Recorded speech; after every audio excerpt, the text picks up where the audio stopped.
एक छोटा सा सवाल ले लीजिए, क्या भारत और आतंकवाद दोनों चल सकता है? ये भारत की तरफ से आपसे सीधा सवाल है। भारत से तो हम कह सकते हैं कि हम कितनी देर की इंतजार कर रहे हैं कि हम सिविलाइज्ड हमसाये बन के रहें, लेकिन करें क्या, एक आरएसएस की आइडियोलॉजी रास्ते में आ गई है। Excellencies, I just want to make a couple of comments because President Ashraf Ghani mentioned Pakistan's negative role in this conflict going on in Afghanistan.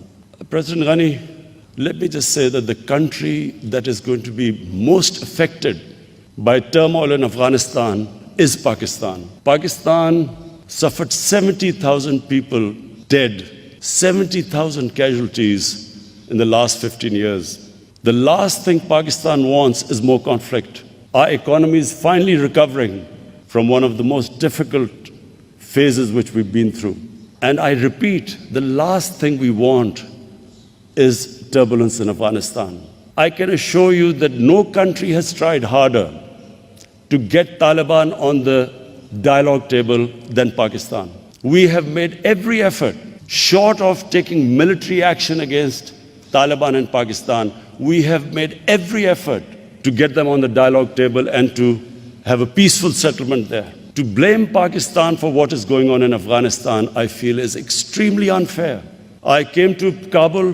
Why would I come to Kabul if I was not interested in peace? The whole idea was that you should have looked upon Pakistan as a partner in peace. And I feel really disappointed that we have been blamed for what is going on in Afghanistan. What is happening in Afghanistan is over 2 decades of conflict, deep divisions, and unfortunately, the United States seeking a military solution when there was not one. When there were 150,000 troops, NATO troops in Afghanistan, the greatest military machine, that was the time to ask the Taliban to come on the table. Why were the Taliban going to compromise when the exit date was given? And there were only a few thousand American troops left. Why would they listen to us when they are sensing victory? Excellencies, regional connectivity is an important policy plank of my government's Vision Central Asia. Central Asian states are stable and growing economies which offer big natural energy resources and a market of 80 million people. Similarly, Pakistan's unique geographical location provides the most economical and shortest available sea route for cost-effective transit trade through Gwadar and Karachi. We are developing Gwadar as an energy, trade and logistic hub for the entire region to deepen regional integration. Commercial activities have commenced in Gwadar since March 2019. We would welcome cooperation between Gwadar and other ports of the region. China-Pakistan Economic Corridor, CPEC, is the flagship project of BRI. It entails greater connectivity and trade linkages through a network of rail, road, fiber optic cable, energy pipelines, industrial clusters, and special economic zones. We do not see CPEC project as an exclusive enterprise. We hope CPEC can stimulate further regional cooperation and be the foundation of a much larger connectivity network based on mutual cooperation. Excellencies, regional peace and stability is of paramount importance for optimal results. I foresee 2 key challenges in this context.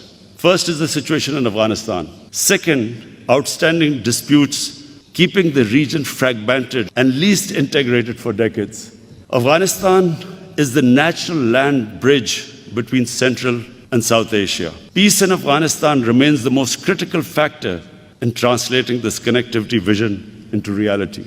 Our foremost priority is stability in Afghanistan, as it directly affects us. Pakistan will continue to support all initiatives for peace and reconciliation, as well as reconstruction and economic development of Afghanistan. We encourage all neighbors of Afghanistan and regional and international stakeholders to work together for facilitating a negotiated political settlement. Excellencies, I just want to make a couple of comments because President Ashraf Ghani mentioned Pakistan's negative role in this conflict going on in Afghanistan.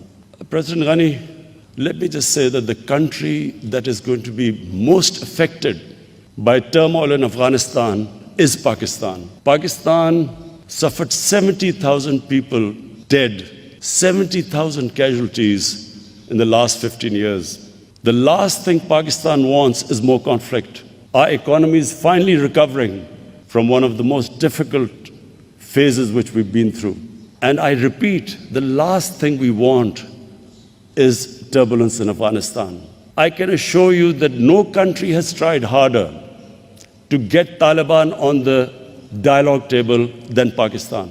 We have made every effort, short of taking military action against Taliban in Pakistan, we have made every effort to get them on the dialogue table and to have a peaceful settlement there. To blame Pakistan for what is going on in Afghanistan, I feel is extremely unfair.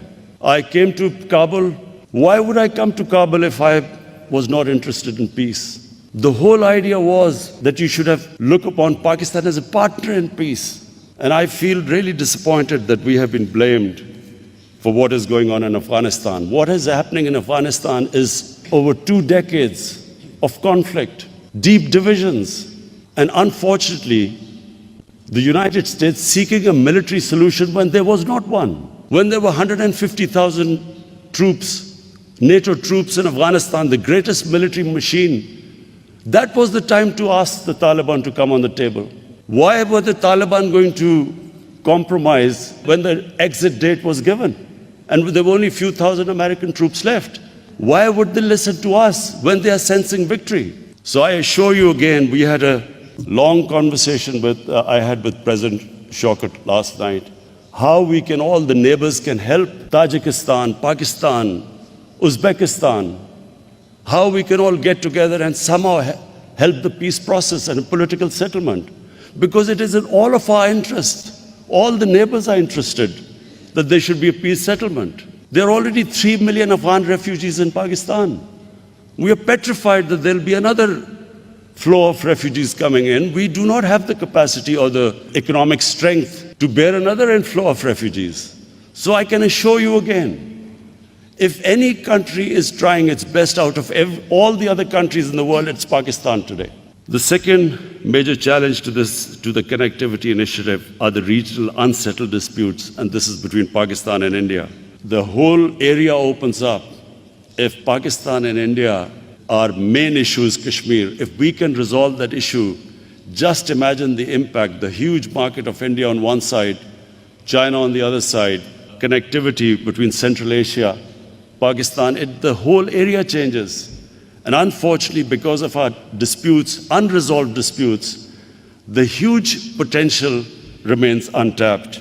Finally, once again, I want to congratulate President Shaukat and his team on successful launch of this extremely important initiative. President Shaukat, I want to, on behalf of my delegation, especially thank you for the great hospitality you've shown us. The dinner last night where you organized a mix between Uzbekistan cultural show and Pakistan cultural show has deeply touched us, because the extent you went to make us feel, to show your hospitality and make us feel at home. I want to especially thank you from all my delegation of your hospitality. Thank you very much.